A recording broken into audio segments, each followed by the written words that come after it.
Yeah. So at the end of the day, Graeme, it's as you were.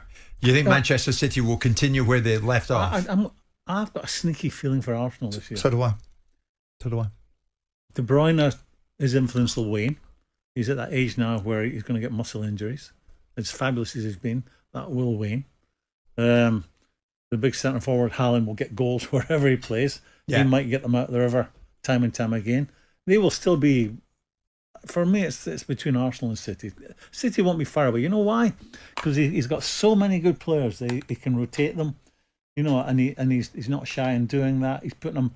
It's a bit like when I played at Liverpool. I think Arsenal, I went Arsenal last year. I think that they're on that sort of, if you like, upward trajectory, and I think they're getting better every single year. Obviously, they're up against one of the great sides that this league has ever produced in Manchester City and Pep Guardiola, so it's always going to be tough. But I feel like they've got stability with the manager, they've got stability in the team, they're getting better. So I think I'm going to say it again, you can't write off Manchester City, of course you can't, but I'm going to say Arsenal again.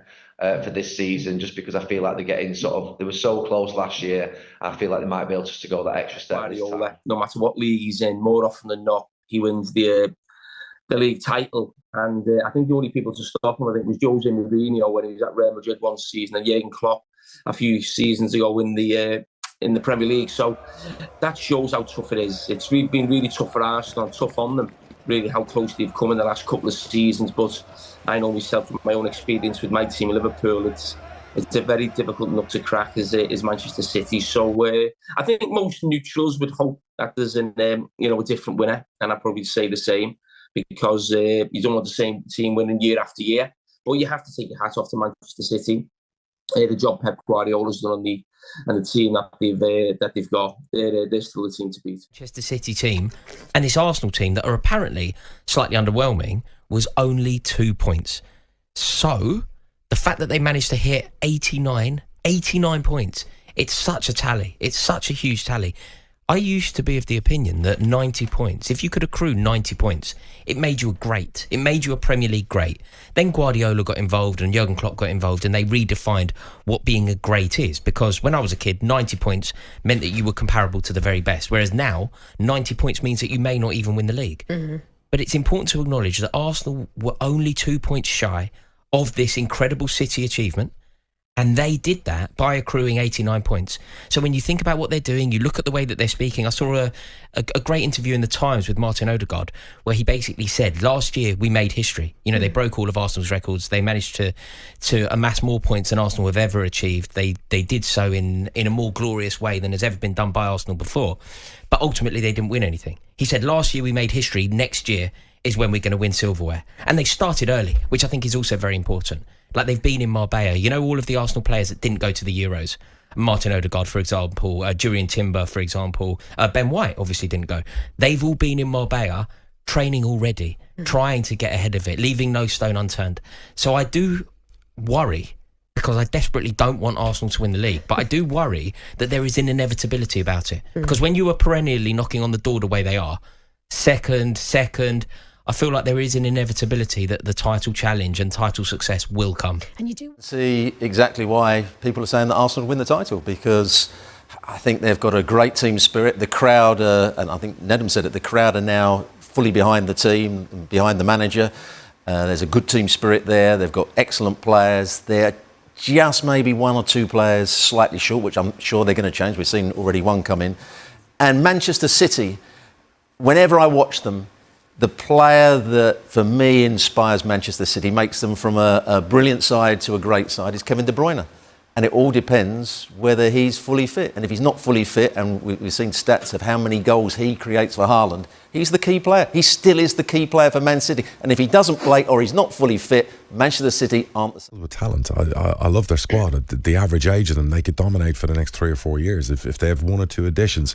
I think ownership's motivated because the son now is involved, and they're motivated to win trophies.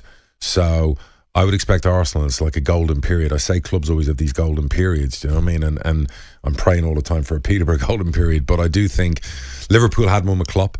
And I think it's Arsenal's chance. See, now. I'm with Stevie in starting the season believing that it's just going to happen again, because for as much as City have won those 4, we've seen the journey for them to win the 4.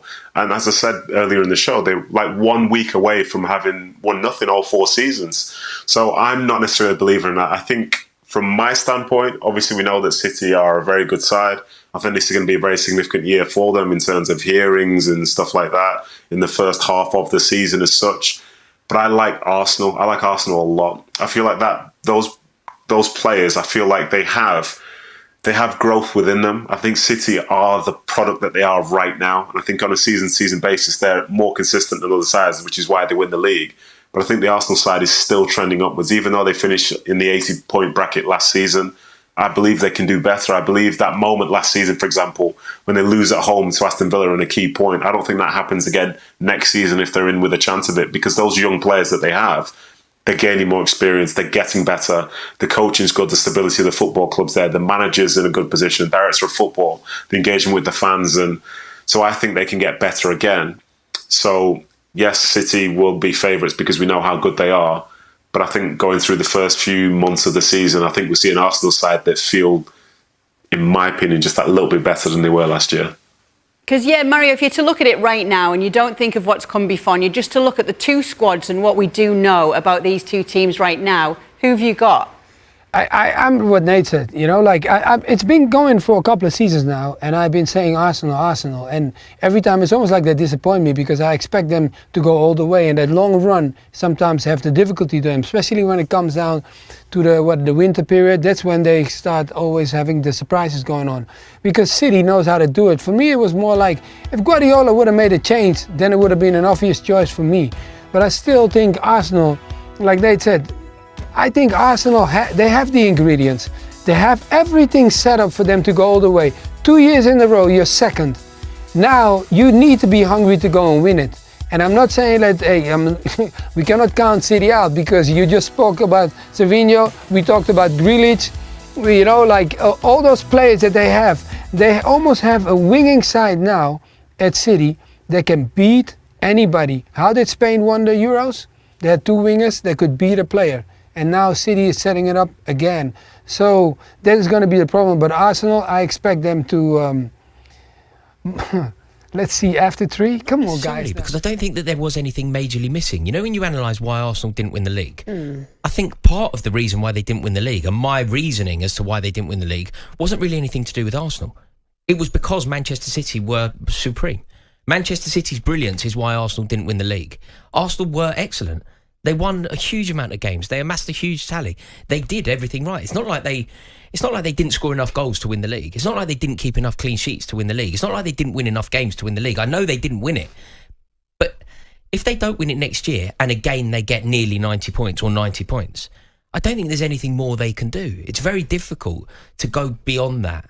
It's what Man City get up to. Calafiori's a good player, though, and he will give options to Mikel Arteta. You did say that Arsenal would win the league. Just remind us as to why you are so confident that Arteta's men can go one better this time around. Because I think they're progressing every year. I said like 2 years ago on my podcast, which you can find at hardtruthfootball.com. Have you got a podcast? I do, and filmed it yesterday.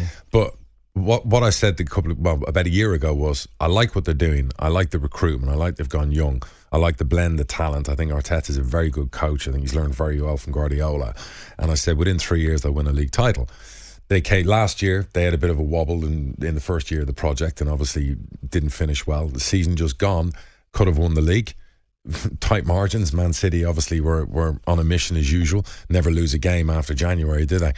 And I just think next year, Guardiola, if he's not going to do a lot of business this summer, changing in the guard with some of the players getting older, potentially moving on like De Bruyne down the line, it's a perfect opportunity for that young Arsenal side to come of age, start as they mean to go on, don't give up and go all the way to the finish line. So I do fancy them to win the league. And I think if they add a number 9, someone said, who's going to be their best player next year? I said, whoever scores 25 league goals will be their best player.